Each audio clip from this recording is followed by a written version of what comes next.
Assalamualaikum warahmatullahi wabarakatuh. Yang terhormat Ibu Popi Camenia Jamil, SE MSM, selaku dosen pengampu manajemen risiko. Baiklah, kami dari kelompok 3 akan menampilkan video presentasi yang berjudul tentang pengukuran risiko. Baiklah, di sini saya akan membacakan materi yang pertama, yaitu pengukuran risiko. Pengukuran risiko merupakan tahap lanjutan setelah pengidentifikasian kerugian yang potensial yang dihadapi atau mengancam perusahaan. Pada suatu aktivitas, khususnya transaksi, dibeberkan secara terbuka. Pengukuran risiko adalah untuk mengetahui besar atau kecilnya risiko yang dihadapi atau sedang terjadi. Hal ini dilakukan untuk melihat tinggi rendahnya risiko terhadap kinerja perusahaan, sekaligus bisa melakukan prioritasi risiko yang mana paling relevan dan risiko mana yang paling berbahaya untuk perusahaan. Baiklah, materi selanjutnya yaitu adalah prinsip-prinsip pengukuran risiko, yang itu terbagi 7. Yang pertama adalah transparansi. Prinsip ini mensyaratkan agar seluruh potensi risiko yang ada pada suatu aktivitas, khususnya bagian transaksi, dibeberkan secara terbuka.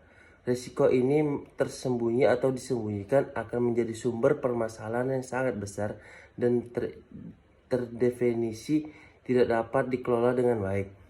Yang kedua, ada pengukuran yang akurat.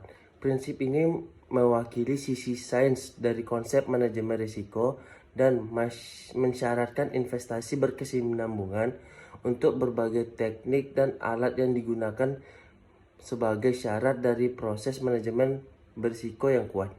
Yang ketiga, informasi yang berkualitas dan tepat waktu. Prinsip ini akan turut menentukan akurasi pengukuran dan kualitas keputusan yang kita ambil. Sebaiknya tidak terpenuhinya prinsip ini akan turut menimbulkan masalah bagi perusahaan. Prinsip ini bisa membawa manajemen suatu keputusan yang berisiko yang sangat fatal. Keempat, ada diversifikasikan. Diversifikasikan sistem manajemen risiko yang baik menempatkan konsep diversifikasikan sebagai sesuatu yang penting untuk dicermati. Hal ini menurut pola pemantauan yang konstan dan konsisten. Asumsinya adalah bahwa konsentrasi risiko dapat muncul setiap saat seiring dengan berjalannya oleh waktu. 5. Independensi berdasarkan prinsip independensi. Keberadaan suatu kelompok manajemen risiko yang independen makin dianggap sebagai suatu keharusan. Prinsip ini tidak sekedar berbicara tentang kewenangan dan level tanggung jawab dari kelompok manajemen risiko. 6. Pola keputusan yang disiplin. Porsi sains dalam konsep manajemen risiko memang telah memberikan banyak kontribusi bagi kemampuan manajemen risiko. Yang ketujuh, kebijakan. Prinsip ini masyarakat bahwa tujuan dan strategis manajemen risiko suatu perusahaan harus dirumuskan dalam sebuah polis, manual, dan prosedur yang jelas. Selanjutnya, sifat probabilitas. Probabilitas adalah merupakan aproksimasi, sebab sangat jarang sekali terjadi atau bahkan tidak mungkin kita dapat mengetahui besarnya probabilitas secara mutlak atau pasti sama dengan kenyataan. Yang kita dapatkan hanyalah suatu perkiraan yang mungkin benar dan mungkin juga tidak. Ada 3 aksioma probabilitas, yaitu 1. Probabilitas adalah suatu nilai atau angka yang terletak antara 0 dan 1 yang diberikan masing-masing event. Kedua, jumlah hasil penambahan keseluruhan probabilitas dari event-event SE yang saling pilah dalam set S adalah 1. 3. Probabilitas suatu event yang terdiri dari sekelompok event yang saling pilah dalam suatu set S adalah merupakan hasil penjumlahan dari masing-masing probabilitas yang terpisah. Pandangan asuransi tentang risiko. Selama risiko itu ada, semua orang akan mencoba melindungi diri mereka terhadap konsekuensi atau akibat yang ditimbulkannya. Sejak 1000 tahun sebelum Kristus atau before Christ, orang Babilonia mengembangkan suatu sistem di mana pedagang meminjam uang untuk mendanai perkapalan atau shipment, dapat membayar suatu jumlah ekstra untuk menunda pinjaman atau utang kalau kapal dicuri. Orang Yunani dan Roma berinisiatif asuransi jiwa dengan penuh kebajikan atau benevolent securities pada keluarga sebagai anggota masyarakat kalau mereka meninggal dunia. Kemajuan di dalam mengakses probabilitas dan perkembangan pengukuran risiko secara statistik meletakkan dasar asuransi bisnis yang modern. Asuransi yang ditawarkan ketika terjadinya kerugian atau kekalahan yang dialami perorangan tidak bisa diramalkan. Akan tetapi, kemungkinan dan besarnya kerugian relatif mudah diramalkan. Pada pencarian kemudian, probabilitas dan statistik memberikan sumbangan yang kuat. Revolusi Markowitz.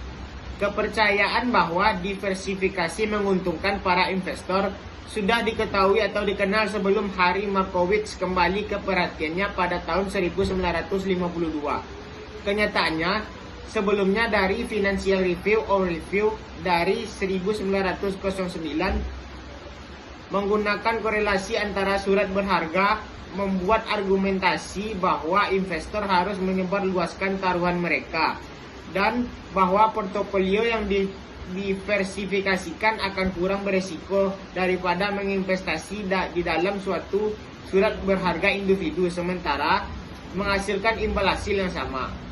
Namun demikian, Markowitz mengubah cara berpikir tentang mengaitkan resiko portofolio dengan pergerakan yang sama antara aset individu dan portofolio.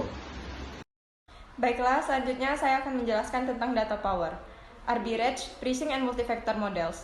Dua pengembangan dalam 3 dekade telah mengubah cara kita berpikir tentang pengukuran resiko. Pertama, adanya akses data berlimpah tentang saham dan informasi pasar komoditas. Para peneliti tidak hanya bisa mendapatkan data harga yang mingguan, harian, bahkan intraday, tetapi juga data tentang volume perdagangan dan bid-ask spread. Yang kedua, meningkatkan baik personal maupun mainframe computing power, memungkinkan para peneliti membawa powerful statistical tools untuk mempercepat pengelolaan data sebagai konsekuensi dari dua kecenderungan tren ini.